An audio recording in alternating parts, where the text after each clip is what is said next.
அனைவருக்கும் வணக்கம். Welcome to lotus NEET biology Tamil YouTube channel. So நம்மளுடைய யூடியூப் சேனலில் சைக்காலஜிக்குன்னு சொல்லிட்டு ஆன்லைன் டெஸ்ட் பேட்ச் தான் பார்த்துட்ருக்கோம். அதில் இன்றைக்கி ஃபஸ்ட்டு வீக்கோடைய தேர்ட் வீடியோ தான் வந்து பார்க்குறோம். ஸோ இன்னும் வந்து பண்ணாக்கா 3 days வீடியோ அப்லோட் பண்ணிவிட்டு கம்மிங் ஃப்ரைடே வந்து பண்ணாக்கா அந்த 6 daysக்கான டெஸ்ட் வந்து பண்ண இருக்கும். ஆல்ரெடி 2 days போட்ட வீடியோஸோடைய லிங்க்கு டிஸ்கிரிப்ஷனில் கொடுக்குறேன், பார்க்காதவங்க பார்த்துக்குங்க. So online test batch join பண்ணோன்னா ஸ்க்ரீனில் தர நம்பருக்கு வந்து பார்த்தினாக்கா கால் பண்ணுங்கள். இல்லை வந்து பார்த்தினாக்கா கூகுள் பே இல்லை ஃபோன்பே இதே நம்பர் தான். ஸோ 150 rupees for வீக்னா ஃபுல் கோர்ஸ் அப்படின்னா 4500. வேறு எதனா டவுட் இருந்தால் இதே நம்பருக்கு கால் பண்ணி கேட்டுக்குங்க. ஜாயின் பண்ணணுன்னு ஐடியா இருந்தால் ஜாயின் பண்ணிக்கோங்க. ஸோ இன்றைக்கி நான் வீடியோக்குள்ளே போகலாம். யூனிட் 4ல் நம்ம பார்க்குறது வந்து பார்த்தினாக்கா Piaget stages of cognitive development. Piaget stages of cognitive development. Piaget உடைய cognitive developmentல என்னென்ன ஸ்டேஜஸ் இருக்குது அதுதான் பார்க்க போகிறோம்.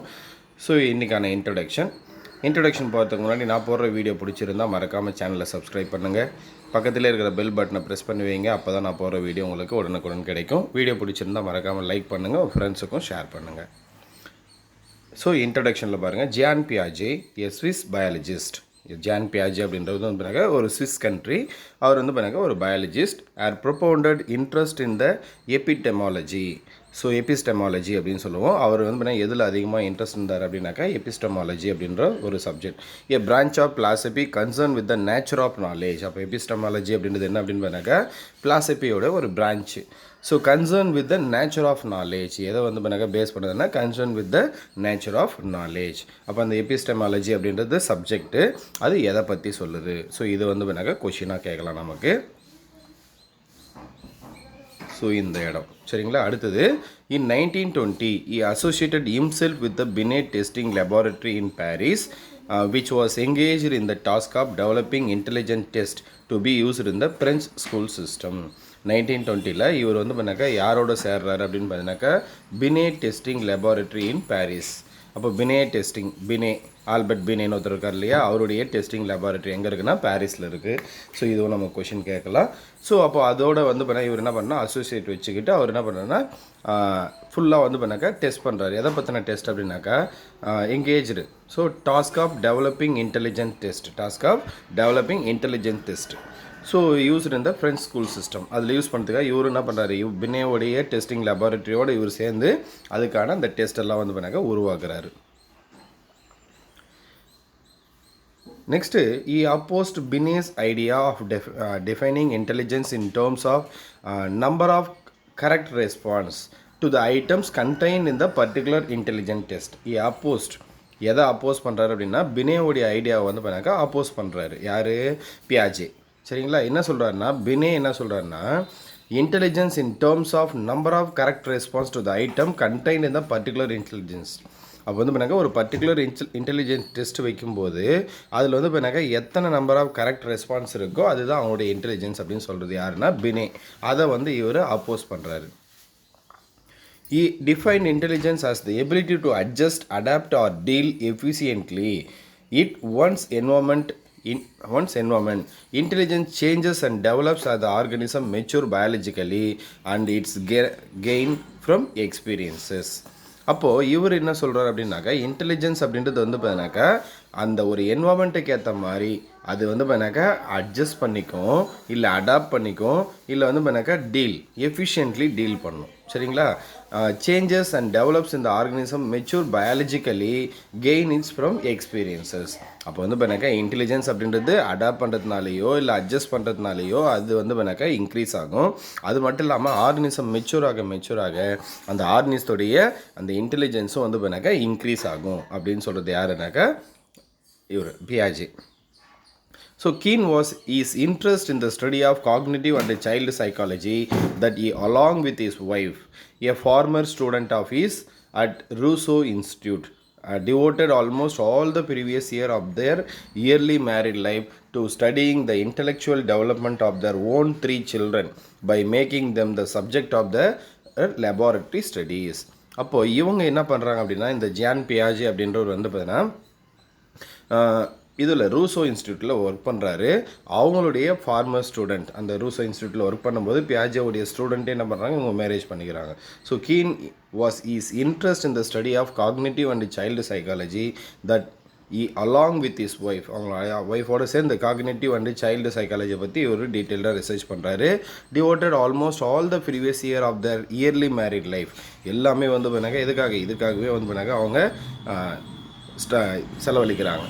Studying and intellectual development of their own 3 children for making them in the subject of their laboratory studies. அப்போ laboratory studies படிக்கும்போது அவங்களுக்கு வந்து பண்ணாக்க ஒரு சப்ஜெக்ட் வேணும் இல்லையா, ஸோ டெஸ்ட் பண்ணுறதுக்காக அதுக்கு என்ன பண்ணுறாங்கன்னா அவங்களுடைய த்ரீ சில்ட்ரன்ஸ் இருக்காங்க, 3 குழந்தைங்க, அவங்க வந்து என்ன பண்ணுறாங்க சப்ஜெக்டாக யூஸ் பண்ணிக்கிறாங்க. அடுத்து Piaget theoretical notions. Piaget designed a proper framework to understand the structure, functioning and development of the cognitive network of the human mind. Piaget designed a proper framework to understand the structure, functioning, development of the cognitive network of human mind. அப்போ வந்து Piaget என்ன பண்ணுறாருன்னா ஒரு human mind எப்படிலாம் இருக்கும், அதோடைய structure, functioning, development இது எல்லாத்தையும் வந்து பண்ணாக்கா அவர் வந்து ஒரு ஃப்ரேம் ஒர்க்காக கொடுக்குறாரு. He postulated that like physical organ of the human body, there are 2 aspects of the human mind.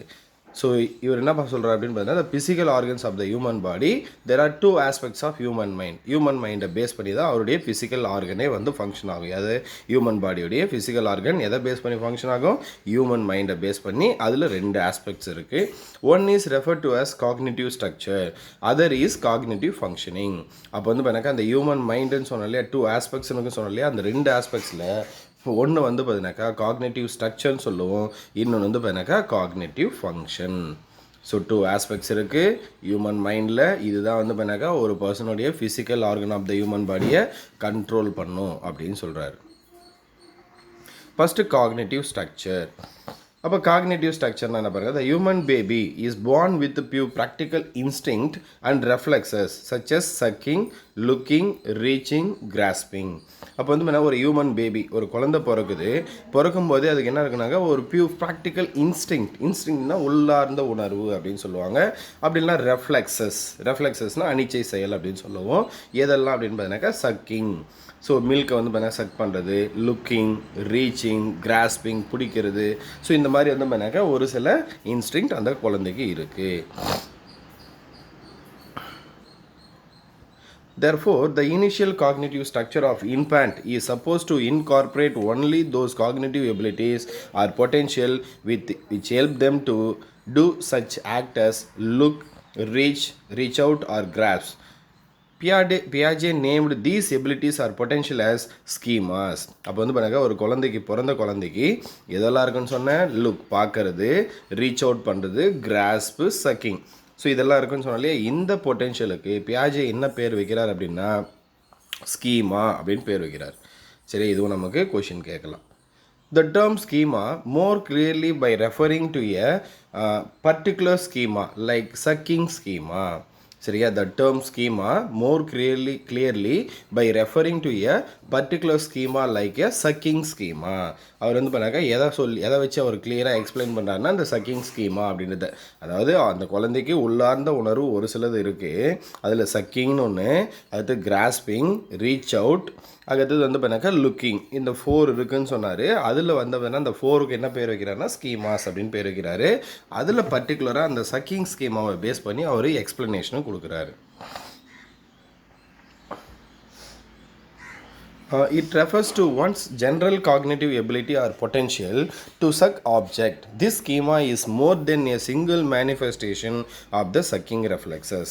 அப்போ வந்து பண்ணாக்கா ஒரு குழந்தை பிறந்த உடனே அதுக்கு இருக்கக்கூடிய அந்த சக்கிங் ஸ்கீமாவை யூஸ் பண்ணி அதுங்கிட்ட வந்து பண்ணாக்கா எந்த ஒரு பொருளை கொடுத்தாலையும் ஸ்டார்டிங் பேஸில் அது என்ன பண்ண வாயில் வச்சு சக் பண்ண ஆரம்பிக்கும். அதுதான் சொல்கிறாரு. We thus conclude that the schema represents a unit of one's cognitive structure in the shape of the general potential to perform particular class of behavior like sucking, grasping, calculating, etc. அப்போ இதை base பண்ணி தான் அந்த குழந்தை என்ன பண்ணணும்னா perform பண்ணும். அடுத்து cognitive functioning. What is available to the individual in terms of his schemas decide how he is going to respond to the stimuli present in the physical or social environment. அப்போ வந்து பண்ணாக்க ஒரு குழந்தைகிட்ட என்ன schema இருக்கோ அதை base பண்ணி தான் என்வாமெண்ட்டில் இருக்கிற ஸ்டிமுலிக்கு அது ரெஸ்பான்ஸ் பண்ணும். அப்போ என்வாமெண்ட் அப்படின்றது ஃபிசிக்கல் என்வாமெண்ட்டாக இருக்கலாம், இல்லை சோசியல் என்வாமெண்ட்டாக இருக்கலாம். அப்போ இங்கே இருக்கிறதுல ஸ்டிமுலி அப்படின்றது என்னென்னாங்க, நம்ம என்வாமெண்ட்டில் இருக்கக்கூடிய ஏதோ ஒரு விஷயம் அதுக்கு நம்ம ரெஸ்பான்ஸ் பண்ணுறது. இப்போ நம்மளை யாரோ ஒருத்தர் கூப்பிட்றாங்க, அப்போ யார் கூப்பிட்றாங்களோ நம்ம அவங்கள திரும்பி பார்ப்போம் இல்லையா. கூப்பிட்றது அப்படின்றது வந்து பார்த்தீங்கன்னாக்கா ஸ்டிமுலி, நம்ம திரும்பி பார்க்கறதுன்றது response. On the other hand, the individual has to adapt to his environment for survival as proper growth and development. அது மட்டும் இல்லாமல் அந்த இண்டிவிஜுவல் வந்து பார்த்தீங்கன்னாக்கா தன்னுடைய என்வாமெண்ட்டில் சர்வை பண்ணுறதுக்காக தன்னை அடாப்ட் பண்ணிக்குது. அடாப்ட் பண்ணால் மட்டும்தான் என்ன பண்ண முடியும், சர்வைவும் பண்ண முடியும், ப்ளஸ் ப்ராப்பர் growth அண்ட் டெவலப்மெண்ட்டும் இருக்கும்.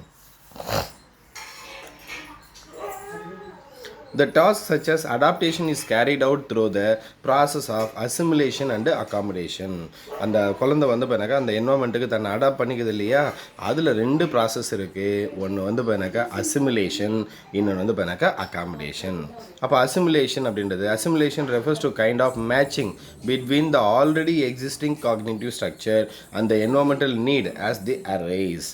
அப்போ வந்து பார்த்தீங்கன்னாக்கா அந்த குழந்தைகிட்ட ஆல்ரெடி இருக்கக்கூடிய ஒரு காக்னிட்டிவ் ஸ்ட்ரக்சர் என்வாமெண்ட்டில் என்ன நீடு இருக்கோ அதுக்கு ஏற்ற மாதிரி அந்த காக்னிட்டிவ் ஸ்ட்ரக்சர் என்ன பண்ணோம், அரைஸ் ஆகும். அதுக்கு தான் என்ன பேர் அப்படின்னு பார்த்தீங்கன்னா assimilation. In a situation where 6-month-old infant is given a new toy, it is likely to respond by putting the in its mouth. அப்போ வந்து பண்ணாக்கா ஒரு இன்ஃபேண்ட், ஒரு குழந்தை, ஒரு 6 month ஓல்டு இருக்கக்கூடிய ஒரு பேபி கிட்ட போய் நம்ம வந்து பண்ணாக்கா ஒரு நியூ டாயை ஒன்று கொடுக்கும்போது அது என்ன பண்ணும், வாயில் வச்சு சக் பண்ண ஆரம்பிக்கும். This is assimilation. அதுக்கு தான் என்ன பேர் assimilation. as what the child did was to assimilate, incorporate or pit ideas about the new toy into already existing cognitive structure about old toy. Already இருக்கக்கூடிய இதை வச்சுக்கிட்டு இது என்ன பண்ணுது, நியூ டாய் கொடுக்கும்போது அது என்ன பண்ணுமோ அதை தான் பண்ணும். His cognitive structure about old toys revolved around the sucking schema. Therefore, he at once respond by performing act of sucking. அப்போ வந்து பார்த்தீங்கன்னா அந்த ஓல்டு டாய் வச்சுட்டு அது என்ன பண்ணுதோ அதே தான் இங்கேயும் பண்ணும். Now in case the new toy is too big to the picked up and placed in the mouth, it will certainly need a change or modification in the already existing cognitive structure. Suppose அந்த new டாய் வந்து பண்ணாக்கா ரொம்ப large சைஸாக இருந்தது அப்படின்னா அது வந்து பண்ணாக்கா அந்த வாயில் வச்சு சக் பண்ணுறதுக்கு பதிலாக வேறு ஒரு ஆக்டிவிட்டியில் இன்வால்வ் ஆகும். The child will have to change his old way of thinking and behaving in order to adapt or adjust to the new situation. அப்போ வந்து பண்ணாக்கா அந்த குழந்தை என்ன பண்ணோம், அந்த நியூ சுச்சுவேஷனுக்கு ஏற்ற மாதிரி அந்த பிக் டாயை எப்படி மாடிஃபை பண்ணணும், எப்படி யூஸ் பண்ணணுமோ அதுக்கேற்ற மாதிரி தன்னை அடாப்ட் பண்ணிக்கும், அட்ஜஸ்ட் பண்ணிக்கும், நியூ வேல திங்க் பண்ணி அதை எப்படி யூஸ் பண்ணணுமோ யூஸ் பண்ணும். Now instead of sucking, the child may respond by the pushing or grasping the toy. This is called accommodation. அப்போது ஃபஸ்ட்டு அந்த ஒரு நியூ டாயை கொடுக்குறோம். அந்த குழந்தை பிறந்ததுலேருந்து ஒரு 6 month வரைக்கும் வந்து என்ன பண்ணோம் அப்படின்னு பார்த்தீங்கன்னாக்கா மில்கை வந்து பண்ணாக்கா சக் பண்ணி தான் குடிச்சிருக்கோம். ஸோ அதனால் அது என்ன பண்ணுதுன்னா ஒரு நியூ டாயை கொடுக்கும்போது வந்து பண்ணாக்கா அந்த நியூ டாய் என்ன பண்ணுது, வாயில் வச்சு சக் பண்ணுது. சப்போஸ் அந்த நியூ டாய் அந்த நியூ டாய் வந்து பண்ணாக்கா வாயில் வச்சு சக் பண்ணுது இல்லையா, அதுக்கு அசிமுலேஷன் அப்படின்னு பேர். சப்போஸ் அந்த நியூ டாய் டூ பிக் சைஸாக இருந்தது அப்படின்னா அது என்ன பண்ணணும்னா அந்த டாயை வந்து பொம்மையை வந்து பண்ணாக்கா புஷ் பண்ணுறதோ இல்லை கிராஸ் பிடிக்கிறதோ ஏதோ ஒன்று பண்ணோம். அதுக்கு தான் என்ன பேர், அக்காமடேஷன் அப்படின்னு பேர். For instant, when the child is offered milk in a tumbler instead of feeding bottle, first he tries his old way of behaving sucking. அதே மாதிரி வந்து பண்ணாக்கா அந்த ஃபீடிங் பாட்டிலுக்கு பதிலாக நம்ம டம்ளர் கொடுக்கும்போது கூட அது என்ன பண்ணணுன்னாக்கா சக் பண்ணுறதை தான் பண்ணணும். ஏன்னா அதுக்கு அது மட்டும்தான் தெரியும் starting டேஸ்லேருந்து. Afterwards, as a result of accommodation, he picks up the new way and consequently makes the necessary modification in his old cognitive structure. அப்போ இருக்கிற ஆல்ரெடி இருக்கக்கூடிய அந்த காக்னிட்டிவ் ஸ்ட்ரக்சரில் அந்த குழந்தை என்ன பண்ணுது, சம் மாடிஃபிகேஷனில் இன்வால்வ் ஆகுது. Parallel to the concept of the process of assimilation and accommodation, linked with the process of child cognitive development, Piaget postulated the concept of equilibration. அப்போ வந்து பண்ணாக்கா இவர்கிட்ட இருக்கக்கூடிய ஆல்ரெடி அந்த process of assimilation and accommodation இதை base பண்ணி அவர் என்ன பண்ணுறாரு அப்படின்னு பண்ணாக்கா கான்செப்ட் ஆஃப் ஈக்குலிபிரேஷன் அப்படின்னு ஒரு விஷயத்தை கொடுக்குறாரு.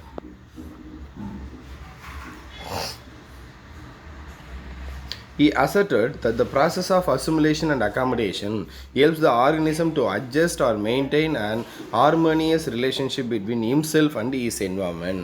அப்போ வந்து பண்ணாக்கா அந்த குழந்தைகிட்ட இருக்கக்கூடிய அந்த அசிமுலேஷன் அக்காமடேஷன் அப்படின்ற அந்த ப்ராசஸை வச்சுக்கிட்டு அந்த குழந்தை என்ன பண்ணுது, அட்ஜஸ்ட் பண்ணிக்குது, இல்லை அடாப்ட் பண்ணிக்குது, மெயின்டைன் பண்ணிக்குது அந்த நியூ என்வரான்மெண்ட்டுக்கு தன்னை இது பண்ணுறதுக்காக. This adjustment mechanism was called equilibration. அப்போ அந்த என்வரான்மெண்ட்டுக்கு ஏற்ற மாதிரி தன்னை அடாப்ட் பண்ணிக்குது இல்லையா, அதுக்கு தானே பேர் ஈக்லிபிரேஷன் அப்படின்னு யார் சொல்கிறது, பியாஜே சொல்கிறாரு. It can be defined as the innate tendency or continuous drive on the part of an organism to organize its experiences through assimilation or accommodation for obtaining optimal adaptation to the changing demand of its environment by maintaining a proper balance between cognitive structure and changing demand of its environment. அப்போ வந்து பார்த்தீங்கன்னா அந்த குழந்தை என்ன பண்ணும் அப்படின்னு பார்த்தீங்கன்னா அந்த அசிமுலேஷன் அண்ட் அக்காமடேஷன் அதை பேஸ் பண்ணி அந்த என்வரான்மெண்ட்டில் என்ன நீடு இருக்கோ அதுக்கேற்ற மாதிரி தன்னை மாடிஃபை பண்ணிக்கும். Let us discuss the pattern of intellectual development in terms of the 4 developmental stages suggested by Piaget. So இவர் வந்து இப்போ சொன்னோம் இல்லையா, காக்னேட்டிவ் ஸ்ட்ரக்சர், காக்னேட்டிவ் ஃபங்க்ஷனிங் அப்படின்னு சொன்னோம். இதை பேஸ் பண்ணி அவர் என்ன பண்ணுறாரு, 4 ஸ்டேஜஸை இது பண்ணுறாரு. இதை பேஸ் பண்ணி நமக்கு ரிப்பீட்டடாக கொஷின் வந்திருக்கு. நம்மளுடைய யூடியூப் சேனலில் ஃப்ரீ டெஸ்ட் ஒன்று போட்டுட்ருக்கு இல்லையா, அதில் கூட வந்து பார்த்தீங்கன்னாக்கா இதை பேஸ் பண்ணி ஒரு கொஷின் இருக்குது. சரிங்களா, அது எந்த இடத்துல வந்திருக்குன்னு நான் சொல்கிறேன். அதே மாதிரி இதுக்கு முன்னாடி நமக்கு டெட் எக்ஸாம்லையும் கேட்டிருக்காங்க, இல்லை வந்து பண்ணாக்கா டிஆர்பி எக்ஸாம்லேயும் இந்த பியாஜேவுடைய இந்த 4 ஸ்டேஜஸ்லேருந்து கொஷின் கேட்டிருக்காங்க. அப்போ ஃபஸ்ட்டு சென்சரி மோட்டார் ஸ்டேஜ் அப்படின்னு சொல்லுவோம். சென்சரி மோட்டார் ஸ்டேஜ் எந்த இயர்லேருந்து எந்த இயர் பாருங்கள், from birth to about 2 years, அப்போது 0 to 2 years அப்படின்னு சொல்லுவோம். சரியா, இதை பேஸ் பண்ணி நமக்கு கொஷின் கேட்பாங்க. மோட்டார் சென்சரி மோட்டார் ஸ்டேஜ் அப்படின்றது எப்போது 0 to 2 years. Piaget called the first stage of intellectual development the sensory motor stage.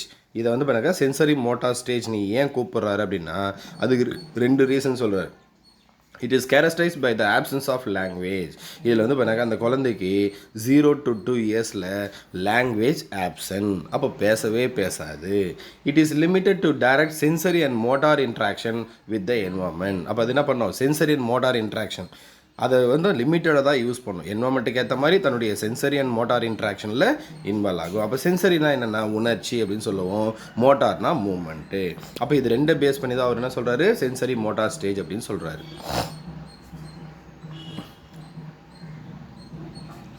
At birth, the infant exhibits a limited number of uncoordinated reflexes such as sucking, looking, reaching, grasping.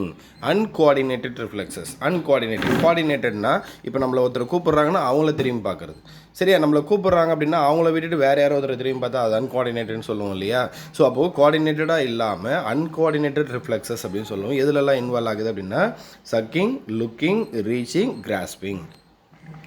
During next 4 months, the uncoordinated reflexes are coordinated into simple schema, providing a child with the general potential to perform certain classes of behavior. அப்போ வந்து பண்ணாக்கா அந்த பிறந்தப்போ அன்கோஆர்டினேட்டட் reflexes இருக்குது. இதே ஒரு 4 month போனதுக்கு அப்புறமா அந்த அன்கோஆர்டினேட்டட் ரிஃப்ளெக்ஸஸ் என்னவா மாறுதுன்னா கோஆர்டினேட்டடாக மாறுது. அது மட்டும் இல்லாமல் சிம்பிள் ஸ்கீமாகவும் மாறுது. ஸோ அதுக்கேற்ற மாதிரி தன்னை பிஹேவியர் பண்ணும். ஃபார் எக்ஸாம்பிள்,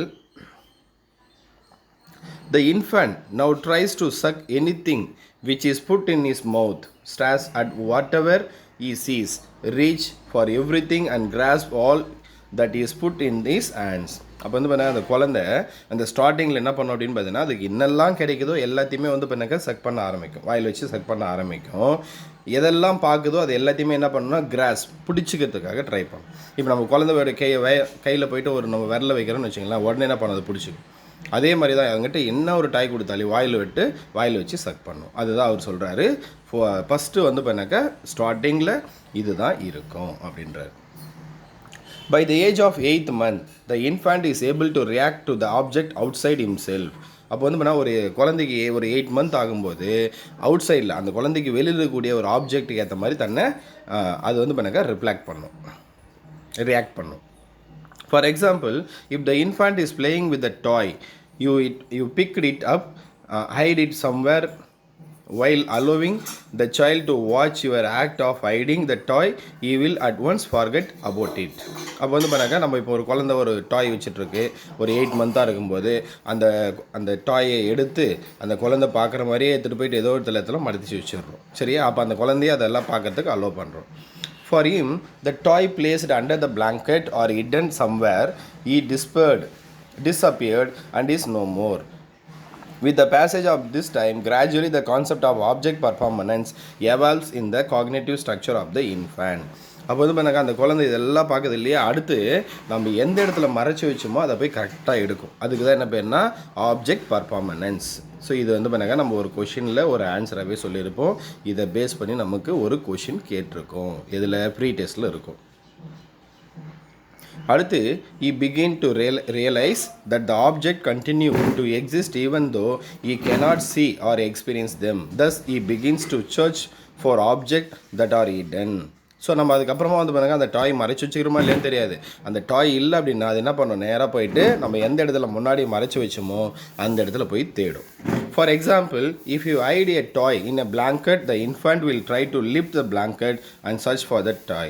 ஸோ அப்போ வந்து பண்ணாக்கா நம்ம அந்த பிளாங்கெட்டை கீழே மறைச்சி வச்சிட்டோம்னாக்கா அந்த குழந்தை போய் என்ன பண்ணணும், அந்த பிளாங்கெட்டை எடுத்துகிட்டு அதை வந்து பண்ணாக்கா சர்ச் பண்ண ஸ்டார்ட் பண்ணணும்.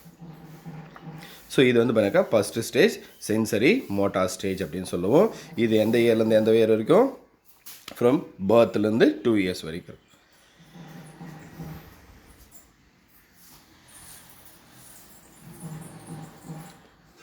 அடுத்து pre operational stage. Pre operational ஸ்டேஜ்னு சொல்லுவோம். 2 to 7 years. இது வந்து பண்ணாக்கா 2 to 7 years. While stepping into this stage, the child begin to replace direct action in the form of sensory or motor exploration with the symbol. While stepping into this stage, இந்த ஸ்டேஜுக்குள்ளே வரும்போது, free optional ஸ்டேஜுக்குள்ளே வரும்போது, child replace the direct action in the form of sensory or motor exploration with simple. அப்போ sensory motor exploration மட்டும் தான் இருந்தது ஸ்டார்டிங்கில். அப்போ அந்த ஒரு சில இது மட்டும் தான் இருந்தது. அதுலேருந்து என்ன பண்ணோம், சிம்பிளுக்கு மாறும். இதில் இந்த ப்ரீ ஆப்ரேஷனல் ஸ்டேஜில் இதுதான் கொஷினாக கேட்பாங்க. சரிங்களா? The learning of the language provide him with a good tool for thinking. He begins to utter word to ask for something rather than the just reaching out to get it. அப்போ வந்து பண்ணாக்கா just வந்து பண்ணாக்கா இதுவும் இல்லாமல் அந்த வேர்டுக்கான meaning கேட்டுக்கிட்டே இருக்கும். The learning of the language provide him good tool for thinking. அது திங்க் பண்ணுறதுக்கான ஒரு டூலாக எது இருக்குன்னா அந்த லாங்குவேஜ் இருக்கும். In addition to words, his thinking is also characterized by other symbolic representation or images of the things in the environment. In addition to word மட்டும் இல்லாமல் other symbolic representation, நம்மளுடைய என்வாமெண்ட்டில் ஏதோ ஒரு இமேஜ் இருக்குது, இல்லை ஏதோ ஒரு சிம்பிள் இருக்குது, அதை பற்றியும் அது திங்க் பண்ண ஆரம்பிக்கும். This stage can be furthered into two subdivided. So இந்த ப்ரீ ஆப்ரேஷனல் ஸ்டேஜ்னு சொன்னோம் இல்லையா, 2 to 7 years. இதை வந்து என்ன பண்ணுறோம், அகெயின் வந்து பண்ணாக்கா 2 types பிரிக்கிறாங்க. Preconceptual phase approximately 2 to 4 years. இது வந்து பண்ணாக்கா 2 to 4 years. The இன்டிடியூவ் phase approximately 4 to 7 years. அப்போ நம்ம டோட்டலாக வந்து பண்ணாக்கா 2 to 7 years சொன்னோம். அப்போது இதில் வந்து பண்ணாக்கா ரெண்டாக பிரிக்கிறாங்க. ஃபஸ்ட்டு ஃப்ரீ கான்செப்சுவல் ஃபேஸ்ன்னு சொல்லுவோம் 2 to 4 years.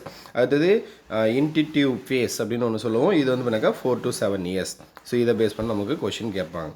The free conceptual phase பாருங்கள். This is period of rudimentary concept formation and is characterized by the following features. அப்போ இது வந்து பண்ணாக்கா rudimentary concept formation. இதை பேஸ் பண்ணி நம்ம கொஷின் கேட்பாங்க. Which is the rudimentary concept formation அப்படின்னு கேட்பாங்க. ஸோ ஞாபகம் வச்சுக்கங்க. அடுத்து, in the early part of this stage, the children seem to identify object by their names, put them into certain classes. அப்போ ஸ்டார்டிங்கில் அந்த குழந்தை எதையெல்லாம் பார்க்குதோ அதுக்கு வந்து பண்ணாக்கா அது வந்து பண்ணா ஒரு நேம் வச்சுருக்கும். அதுக்கேற்ற மாதிரி அது புரிஞ்சு வச்சுக்கும். சரி, இந்த early part of this stage the children seem to identify object. ஏதோ ஒரு ஆப்ஜெக்டை பார்க்குது பை தேர் நேம்ஸ். சரியா, அதுக்கு என்ன நேம் பிடிச்சிருக்கோ, அது என்ன நேம் வந்து பண்ணாக்க தெரியுமோ அதை தான் யூஸ் பண்ணணும். However, they usually make mistake in this process of identification and concept formation. அப்போ இந்த டைமில் என்ன நடக்கும்னா அந்த ஐடென்டிஃபிகேஷனில் மிஸ்டேக் நடக்கும். எப்போது, ப்ரீ கான்செப்சுவல் ஸ்டேஜில். சரியா, ப்ரீ கான்செப்சுவல் ஸ்டேஜில் இந்த மிஸ்டேக்ஸ் நடக்கும். இதில் ஐடென்டிஃபிகேஷனில் இதுவும் கொஷின் கேட்டிருக்காங்க. சரியா, எந்த இடத்துல மிஸ்டேக் நடக்கும் அப்படின்னாக்கா யூஸ்வலி மேக் மிஸ்டேக் இந்த process of identification and concept formation. எதில், ஃப்ரீ கான்செப்சுவல் ஸ்டேஜில். For example, they think all men are daddy, all women are mummy, and all dogs are montu. அப்போ அந்த குழந்தை என்ன பண்ணுன்னா மம்மி டேடின்னு கூப்பிடுது இல்லையா. ஸோ அப்போ இந்த யாரை வந்து பார்த்தீங்கன்னா எந்த உமனை பார்த்தாலையும் மம்மின்னோ, எந்த மென்னை பார்த்தாலையும் டேடின்னோ, எந்த ஒரு டாக் பெட் அனிமலை பார்த்தாலையும் மோன்ட்டு, அது என்ன பேர் வச்சுருக்கோ அதுக்கேற்ற மாதிரி அது புரிஞ்சுக்கும். Next, their mode of thinking and reasoning is quite illogical at this stage. It is neither inductive or nor deductive but rather transductive in nature. அப்போ வந்து பண்ணாக்கா their mode of thinking and reasoning is quite illogical. So லாஜிக்கலே இருக்காது அதோடைய thinking ரீசனிங்க்கு. அது வந்து பண்ணாக்கா இண்டக்டிவாகவும் இருக்காது, டிடக்டிவாகவும் இருக்காது. இது வந்து பண்ணாக்கா டிரான்ஸ்டக்டிவ் நேச்சராக இருக்கும். அப்போ இதுவும் கொஷின் கேட்கலாம், which is the transductive nature அப்படின்னு கேட்கலாம். Preconceptual stage. For example, the child at this stage would reason like a cow or big animal with 4 legs and long tail. அப்போ வந்து பண்ணாக்கா அந்த குழந்தைக்கு என்ன தெரியும் அப்படின்னா ஒரு கவ் அப்படின்னு எடுத்துக்கிட்டாக்கா ஒரு பிக் அனிமல், 4 லெக் இருக்கும், லாங் டெய்ல் இருக்கும். This animal is also big as 4 legs and long tail. There is a cow. இதை விட ஒரு பெருசாக ஒரு அனிமல் 4 கால் இருந்து ஒரு வால் இருந்தது அப்படின்னா அதையும் அது என்னன்னு சொல்லும், கவுன்னு தான் சொல்லும். அதுதான் சொல்கிறாங்க. Their thinking is sometimes too imaginative and far removed from reality. It may be seen in their play activities when a block of wood is turned into the riding horse or motorcycle or a doll in a baby. The thinking is sometimes too imaginative and far removed from reality. அது என்ன பண்ணுன்னா ஏதோ ஒரு விஷயத்தை அது வந்து பண்ணாக்கா imagine பண்ணிக்கிட்டு ரியாலிட்டிலேருந்து அது போயிடும். It may be seen in their play activity. அந்த குழந்தை விளையாடும் போது when a block of wood is turned into the riding horse or motorcycle and doll into the baby.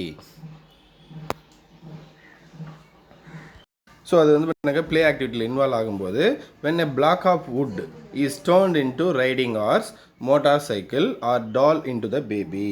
அப்போ வந்து பார்த்தீங்கன்னா ஒரு டால் வந்து பார்த்தீங்கன்னா அது பேபியாக கன்சிடர் பண்ணுறது, இல்லை வந்து பார்த்தீங்கன்னா ஒரு வுட்டை வந்து பார்த்தீங்கன்னா ஹார்ஸாக கன்சிடர் பண்ணுறது, மோட்டார் சைக்கிளாக கன்சிடர் பண்ணுறது. ஸோ இந்த மாதிரியெல்லாம் நடக்கும். Moreover, at this stage, they are unable to distinguish between living and non-living object. அது மட்டும் இல்லாமல் இந்த ப்ரீ கான்செப்ஷுவல் ஸ்டேஜில் அதுக்கு வந்து எது லிவிங் எது நான் லிவிங் சொல்லிட்டு அதனால் வந்து பண்ணாக்கா டிஸ்டிங்யூஸ் பண்ண முடியாது, பிரித்து பார்க்க முடியாது. For them, the doll in their hand is a live baby who can cry, smile, sleep. Similarly, the dreams they have are for them real and concrete event. அப்போ வந்து பண்ணாக்கா ஒரு குழந்தை ஒரு பேபியை வச்சுட்ருக்குன்னு வச்சுக்கலாம், ஒரு சின்ன ஒரு டால் ஒரு பொம்மை வச்சுட்ருக்கு அப்படின்னா அதை பொறுத்த வரைக்கும் அந்த குழந்தைக்கு உயிர் இருக்குது அப்படின்னு நினைக்கும். அது மட்டும் இல்லாமல் அது அழுகுதுன்னு சொல்லும், ஸ்மைல் பண்ணுதுன்னு சொல்லும், தூங்குதுன்னு சொல்லும். ஸோ இது எல்லாத்தையுமே வந்து பண்ணாக்கா அது சொல்லும். எப்போது இந்த ப்ரீ கான்செப்ஷுவல் ஸ்டேஜில். The other major characteristics of the intellectual structure of the child at this stage is concerned with his ecocentric nature.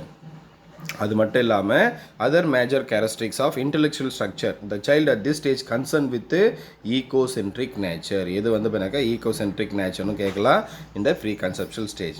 By ecocentric, Piaget means that the child can see the world only from its own standpoint. அப்போ ஈகோசென்ட்ரிக்கில் அந்த குழந்தை எதை base பண்ணி think பண்ணோம் அப்படின்னா அதுக்கு என்ன தெரியுமோ அதோடைய என்ன பாயிண்ட்டோ அதை வச்சு தான் அது திங்க் பண்ணணும் அப்படின்னு சொல்கிறார். யார்? பியாஜே.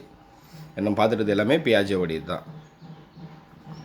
அடுத்து, he considered that the sun and moon are following him, the rainfall to delight him, and obviously what exists in the external environment is specifically mean for him. அப்போ வந்து பார்த்தாக்கா அது என்ன நினைக்கும் அப்படின்னாக்கா ஒரு சூரியனாக இருக்கட்டும் இல்லை மூணாக இருக்கட்டும் அப்படின்னா அது நடந்து போகும்போது அது கூடவே வருது அப்படின்னு நினைக்கும். ரெயின்ஃபால் வந்து பார்த்தா நம்ம மேலே விழுறது. ஸோ இதில் வந்து பார்த்தாக்கா வேறு என்வரான்மெண்ட்டில் ஏதோ ஸ்பெசிஃபிக்கலாக இருக்கிறது அது எல்லாமே தனக்காக இருக்கிறதாக அது நினச்சிக்கும். He cannot think that people may have different opinion and differ in their mode of thinking and consciousness. He cannot think. அதனால் திங்க் பண்ண முடியாது. பீப்புள் வந்து டிஃப்ரெண்ட் ஒப்பீனியன் இருக்கும், அதே மாதிரி வந்து டிஃப்ரெண்ட் மோட் ஆஃப் திங்கிங் இருக்கும், கன்க்ளூஷன்ஸ் இருக்கும், அது எதையுமே திங்க் பண்ண தெரியாது. He considered himself as a center of world of people who are supposed to perceive the things way he does. அடுத்து intuitive phase. So approximately 4 to 7 years. அப்போ முன்னாடி பார்த்தது ப்ரீ கான்செப்ஷுவல் ஃபேஸ்ன்னு சொன்னோம். இது வந்து பண்ணாக்கா இன்டியூட்டிவ் ஃபேஸ். அப்போ 4 to 7 years. At this stage, the child progresses towards the formation of various concepts at more advanced level. So அப்போ என்ன பண்ணால் இந்த ஸ்டேஜில் குழந்தை வந்து பண்ணாக்கா நிறைய விஷயத்துக்கு வந்து பண்ணாக்கா கான்செப்ட் லெவலை வந்து பண்ணாக்கா இன்க்ரீஸ் பண்ணிக்கும். For example, now he will agree that apple, orange and bananas all are fruits despite the difference in their shape, color or taste. அப்போ வந்து பண்ணாக்கா ஆப்பிள், ஆரஞ்ச், பனானா இது எல்லாமே ஃப்ரூட்டு, அதுக்கு வந்து டிஃப்ரெண்ட் ஷேப் இருக்கும், கலர் அண்ட் டேஸ்ட்டும் டிஃபராக இருக்கும் அப்படின்னு திங்க் பண்ணோம். But what he thinks or solves at this stage is carried out intuitively rather than the accordance with any logical rule. But what he thinks or solves at this stage, அது இந்த குழந்தை அந்த ஸ்டேஜில் என்ன think பண்ணதோ என்ன solve பண்ணதோ is carried out intuitively rather than the accordance with any logical rule. அதுக்கு வந்து எந்த லாஜிக்கல் ரூலும் இருக்காது, ஜஸ்ட் அது வந்து இன்ட்யூட்டிவாக திங்க் பண்ணணும், அவ்வளோதான். Consequently, as Piaget conclude, the child thinking at this stage is not logical and is full of so இது வந்து பண்ணாக்கா இந்த ஸ்டேஜில் அந்த குழந்தை வந்து பண்ணாக்கா லாஜிக்கலாக திங்க் பண்ணாது. எதை பேஸ் பண்ணி திங்க் பண்ணோம் அப்படின்னாக்கா கான்ட்ரடிக்ஷன், அதை பேஸ் பண்ணி தான் திங்க் பண்ணணும் அப்படின்றாங்க.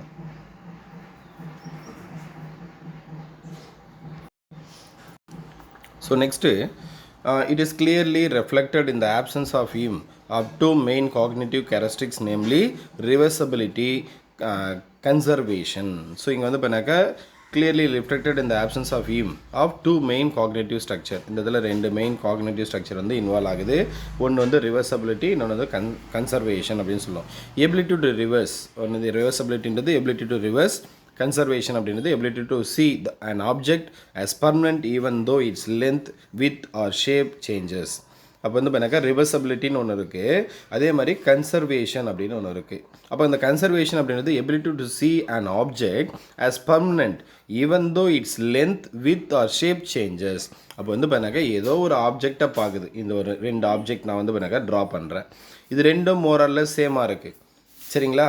ஆனாலும் இதோடைய லென்த்தோ வித்தோ இல்லை ஷேப்போ சேஞ்ச் ஆனாலையும் இது வந்து பண்ணாக்கா அப்படியே தான் இருக்குது, எதுவும் மாறலை அப்படின்னு சொல்லும். அதுதான் இங்கே, அதுக்கு நம்ம எக்ஸ்பெரிமெண்ட்டும் இருக்குது, நம்ம அதை பார்க்கும்போது இன்னும் கிளியராக புரியும். when a child realize that not only as he a brother but his brother also as a brother to him in him, it can be said that the child has developed the reversible quality in his cognitive operation. Next, however, at the pre-operational stage, children are seen not to possess the reversible characteristics in their mental functioning. For them, moving from A to B may not carry the same meaning as moving from B to A. So, for them, moving from A to B may not carry the same meaning as moving B to A. அப்போ அது என்ன நினைக்கும் அப்படின்னு பார்த்தீங்கன்னா, ஏலேருந்து பிக்கு போகும்போதும் இல்லை பியிலேருந்து ஏக்கு போகும்போதும் அந்த மீனிங் வந்து பார்த்தீங்கன்னா மாறாது அப்படின்னு நினைக்கும். The thinking of pre-operational children at the intuitive stage is marked by the inability to conserve in terms of quality as well as number, as may be understood through the following experiment. So அந்த இந்த இடத்துல வந்து பண்ணாக்கா அந்த நம்பரையோ இல்லை வந்து பண்ணாக்கா அதோடைய வித்து சைஸ் எல்லாம் சேஞ்ச் ஆனாலே அது மாறாதுன்னு சொன்னோம். அதுக்கு வந்து ஒரு 2 எக்ஸ்பெரிமெண்ட் இருக்குது, அது பார்ப்போம். ஸோ இங்கே வந்து பண்ணாக்கா first experiment, a child belonging to pre-operational age, say 5 years old, is shown two identical container filled with the same quality of color water. So இங்கே என்ன பண்ணுறாங்க அப்படின்னு பார்த்தீங்கன்னா, ஃபஸ்ட்டு எக்ஸ்பெரிமெண்ட்டில் ஸோ இங்கே இமேஜ் பாருங்கள். ஸோ இந்த இடத்துல வந்து பண்ணாக்கா 2 கண்டெய்னர் காட்டுறாங்க, சரிங்களா? 2 equal glasses of liquid. அப்போ வந்து பண்ணாக்கா ஃபஸ்ட்டு ஒரு 2 கண்டெய்னர் எடுத்துக்கிறாங்க, 2 கண்டெய்னர்லேயும் அந்த லிக்யூட் வந்து பண்ணாக்கா சேம் லெவலாக இருக்கிற மாதிரி எடுத்துக்கிறாங்க. அதுலேயே இன்னொன்று வந்து பண்ணாக்கா டிரான்ஸ்ஃபார்மேஷன் கொஞ்சம் மாற்றுறாங்க. மாற்றும் போது வந்து பண்ணாக்கா இது வந்து பண்ணாக்கா சேம் கண்டெய்னர் தான், இதோடைய கண்டெய்னரும் வந்து பண்ண கண்டெய்னருடைய லென்த்து மட்டும் சேஞ்ச் பண்ணுறாங்க, வித்தை ரெடியூஸ் பண்ணிட்டு லென்த்தை சேஞ்ச் பண்ணுறாங்க. அப்படி சேஞ்ச் பண்ணும்போது உள்ளே இருக்கக்கூடிய வால்யூம், அந்த லிக்யூடோடைய வால்யூம் சேமாக தான் இருக்குது. ஆனால் அந்த குழந்தை என்ன சொல்லும் அப்படின்னா, ஃபஸ்ட்டு கண்டெய்னர் வந்து பண்ணாக்கா ஸ்மால் சைஸு, செகண்ட் கண்டெய்னர் வந்து பார்த்தீங்கன்னா லார்ஜ் சைஸ் அப்படின்னு சொல்லுவோம். எதை பேஸ் பண்ணி சொல்லுது? அந்த லிக்யூடை பேஸ் பண்ணி சொல்லலை, அது அந்த சைஸை பற்றி மட்டும் தான் சொல்லுது. ஆனால் என்ன இருக்குது, ரெண்டுத்துலேயும் லிக்யூட் வந்து பார்த்தீங்கன்னா சேமாக தான் இருக்குது. அந்த கண்டெய்னருடைய சைஸ் வந்து பார்த்தீங்கன்னாக்கா ஒன்று வித்து அதிகமாக இருக்குது, ஹைட்டு கம்மியாக இருக்குது, இன்னொன்று வித்து லோவாக இருக்குது, ஹைட் அதிகமாக இருக்குது. அதனால் அது வந்து பார்த்தீங்கன்னாக்கா ரெண்டும் டிஃபராக இருக்குது அப்படின்னு சொல்லும். ஸோ இதுதான் அந்த எக்ஸ்பெரிமெண்ட்டு. ஸோ அந்த எக்ஸ்பெரிமெண்ட்டை பார்க்கலாம். அப்போ a child belonging to free operational stage, say 5 years old, is shown two identical container filled with the same quantity of colored water. அப்போ ரெண்டும் சேம் குவான்டிட்டி, அது கலர் வாட்டர் ஃபில் பண்ணியிருக்காங்க. The child will agree that both have the same amount. அந்த குழந்தை என்ன நினைக்குது? ரெண்டுமே சேமாக இருக்குன்னு நினைக்குது. Now the experimenter poured the water from one of the container in its taller but narrower container and asked the child to compare amount of water in this taller container with the amount in the one of the old container. அப்போ அவங்க என்ன சொல்கிறாங்க, எக்ஸ்பெரிமெண்டர் வந்து பண்ணாக்கா அந்த old இருக்கிற கண்டெய்னரில் இருக்கிற வாட்டரும் இப்போ புதுசாக அந்த லாங்காக இருக்கு இல்லையா ஹைட்டாக, அந்த கண்டெய்னரில் இருக்கிற வாட்டரு ரெண்டுத்தையும் கம்பேர் பண்ணி சொல்லி எது அதிகமாக இருக்கும் எது கம்மியாக இருக்கும் இல்லை ஈக்குவலாக இருக்குமான்னு சொல்லிட்டு அப்படின்னு கேட்குறாங்க. The inability to conserve in terms of quantity makes the child think that there is more water in the taller container even when the child has observed that the same amount of water has been poured into it. என்னதான் வந்து பின்னாக்கா டால் கண்டெய்னர்லேயும் same amount of water தான் fill பண்ணியிருந்தாலையும் அது என்ன சொல்லுது, container டாலாக இருக்குது அதனால் water அதிகமாக இருக்கும் அப்படின்னு சொல்லும். The child in this experiment is likely to say that the taller container has more water because the level of the water is higher in this container. So இதில் வந்து பண்ணாக்கா அதிகமாக இருக்குன்னு நினைக்கிறேன், ஏன்னா அந்த கண்டெய்னரில் அந்த வாட்டருடைய அளவு வந்து பண்ணாக்கா அதிகமாக இருக்குது. According to Piaget, this happened because the child at this stage failed to realize the amount or quantity of material does not change with the change in the shape or appearance of the container. அந்த கண்டெய்னருடைய ஷேப்போ இல்லை அப்பியரன்ஸோ மாறும்போது அதோடைய அந்த quality வந்து quantity வந்து change ஆகாது அப்படின்னு அதனால் ரியலைஸ் பண்ண முடியாது. In the other word, the child belonging to the pre-operational stage shown marked inability to conserve continuous quantity. இதுக்கு இன்னொரு எக்ஸ்பெரிமெண்ட்டும் ஒன்று சொல்கிறாங்க. இதில் என்ன பண்ணுறாங்க அப்படின்னா, இங்கே வந்து பார்த்தாக்கா நம்பர் ஆஃப் பீட்ஸ், ஸோ இந்த மாதிரி வந்து பார்த்தாக்கா இது கொடுத்துட்றாங்க 1 2 3 4 5 6 7 கொடுத்துட்றாங்க. அதே மாதிரி 6 இது ரெண்டும் ஈக்குவல் லென்த்தில் கொடுக்குறாங்க. இன்னொன்றுத்தில் என்ன பண்ணுறாங்கனாக்கா அதே ஃபஸ்ட்டு ரோ தான், அதே 6 தான், அது என்ன பண்ணுறாங்க கொஞ்சம் டிஸ்டன்ஸ் வச்சுட்றாங்க, இன்னொன்று பழைய மாதிரியே வச்சிடறாங்க. இப்போ என்ன சொல்லும் அப்படின்னு பார்த்தீங்கன்னாக்கா இதில் அந்த ஃபஸ்ட் ஒன்று இருக்கிறதோடைய லென்த் அதிகமாக இருக்குது, செகண்ட் ஒன்றில் வந்து பண்ணாக்கா லென்த்து கம்மியாக, அது மட்டும் இல்லாமல் அதோடைய நம்பர்ஸ் அதிகமாக இருக்கும் அப்படின்னு அது குழந்தை சொல்லும். அதுதான் அங்கே பார்க்க போகிறோம். A child is shown two set of beads arranged in 1-to-1 correspondence. அப்போ வந்து பண்ணாக்கா 2 set of beads வந்து பண்ணாக்கா 1-to-1 அரேஞ்ச் பண்ணி அதை குழந்தை காட்டுறாங்க. The child is asked if the beads in the 2 rows are equal in the number. The child would say that there are the beads in the 1 row are then spaced further apart or spaced close together and the child is then asked to tell which row has more bead. அப்போ என்ன பண்ணுறாங்க, first வந்து பண்ணாக்கா கொஞ்சம் distance வச்சுட்டு இன்னொன்று அதே மாதிரி வச்சுட்டு கேட்குறாங்க. Here with the reference to diagram, the child belonging to the free operational stage is likely to say that the bottom row has more beads. Bottom row எப்படி இருக்கோ more beads. இதில் வந்து பண்ணாக்கா டாப்பில் இருக்கிற ரோ, சரிங்களா? What leads the child to think in such illogical manner? The answer according to Piaget lies in fact the concept of the conservation of number is not yet developed in the child. அப்போ இந்த இடத்துல அந்த concept of the conservation of number வந்து பண்ணாக்கா இன்னும் develop ஆகலை, அதனால தான் அதுக்கு சொல்ல தெரியல அப்படின்றார். He is therefore unable to realize the simple fact that a mere change in appearance or arrangements of some object cannot increase or decrease in their number. அதனால் இதில் என்ன ஆகலை, நம்பர் இன்க்ரீஸும் ஆகலை டிக்ரீஸும் ஆகலை, ஆனாலே அதில் வந்து வேணால் சேஞ்ச் இருக்குன்னு சொல்லுது. As a conclusion, it may said in connection with the intellectual development of the child belonging to the free operational stage that although the child cognitive structure or thinking is seen to be operated through symbol instead of motor or sensory action, yet his thinking at this stage is characterized as illogical and full of contradiction. அப்போ இந்த இடத்துல வந்து பண்ணாக்கா அந்த sensory motor ஸ்டேஜில் இருந்து சிம்பிளுக்கு மாறுது, அது ஃபுல்லாகவே எதை பேஸ் பண்ணிங்கன்னா இல்லாஜிக்கல் அண்டு ஃபுல் ஆஃப் கான்ட்ரடிக்ஷனை பேஸ் பண்ணி தான் இருக்குது அப்படின்றது தான் இது. ஸோ அடுத்தது இது வரைக்கும் நம்ம 2 ஸ்டேஜ் பார்த்துருக்கோம் பியாஜேவுடைய காக்னிட்டிவ் டெவலப்மெண்ட்டில். அடுத்து இன்னும் 2 ஸ்டேஜ் இருக்குது. கான்க்ரீட் ஆப்ரேஷனல் ஸ்டேஜ், இது 7 to 11 years. அடுத்து இன்னொரு ஸ்டேஜ் இருக்குது ஃபார்மல் ஆப்ரேஷன் ஸ்டேஜ்னு சொல்லுவாங்க 12 to 15 இயர்ஸ். இது ரெண்டும் வந்து பண்ணாக்கா அடுத்த கிளாஸில் கண்டினியூ பண்ணுவோம். தேங்க்யூ.